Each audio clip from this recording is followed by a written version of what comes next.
প্রিয় ভিউয়ার্স, আসসালামু আলাইকুম। যেখান থেকে আমার ভিডিওটা দেখতেছেন অবশ্যই পেজটিতে ফলো দিয়ে রাখবেন। তো আমি গতকালকে বলেছিলাম আমাদের দোকানে নতুন মাল আসছে, সেই মালগুলা আপনাদের সাথে নিয়ে আমি আনবক্সিং করব। তো চলুন ফুল ভিডিওটা দেখে আসি আর কি কি মাল আসলো আপনাদের বলে দিই। গতকালকে একটা ভিডিও দিয়েছিলাম, সেই ভিডিওতে দেখতেই পেয়েছিলেন কতগুলো নতুন মাল আসছে। সেই মালগুলো এখন আনবক্সিং করতেছি। এটা হচ্ছে একটি ব্লেন্ডার মেশিন, এটা গতকালকে আসছে আমাদের শোরুমের ভিতরে। তো দেখতে পাচ্ছেন সেই মালটাকে আমি সুন্দরভাবে আনবক্সিং করতেছি।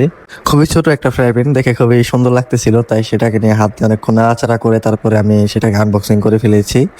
এখানে দেখতে পেয়েছেন, এখানে আমি আপনার মডেল নাম্বারটা আর এমআরপি প্রাইসটা লিখে দিচ্ছি আপনাদের যাতে কোনো অসুবিধা না হয়।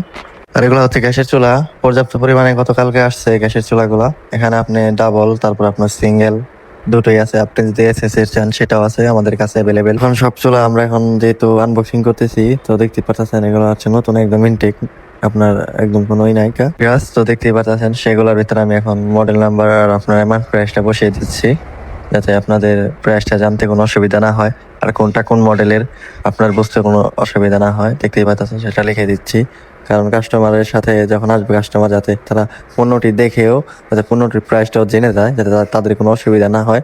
আপনাদের জন্য আমি সেখানে মডেল নাম্বার এবং এমআরপি প্রাইসটা লিখে দিচ্ছি। আর অনেকে জিজ্ঞেস করেন যে ভাই দোকানটা কোথায়, এটা হচ্ছে আমাদের দোহার পালামগঞ্জ বাজার। যে করে বললেই আপনাকে চিনিয়ে দিবে যে ওয়াটার শোরুমটা কোথায়। পালামগঞ্জ বাজার আসলে আপনি বুঝে যাবেন যে এমআরপির প্রাইস বসানো হয়ে গেছে। তো আমার এখন সবকিছু লেখালেখি হয়ে গেছে, এখন শুধু মালগুলা ডিসপ্লে করব। সেই ভিডিওটা আপনাদেরকে মাঝে আমি শেয়ার করব। আর অবশ্যই পেজটিতে ফলো দিয়ে রাখবেন পরবর্তী ভিডিও দেখার জন্য।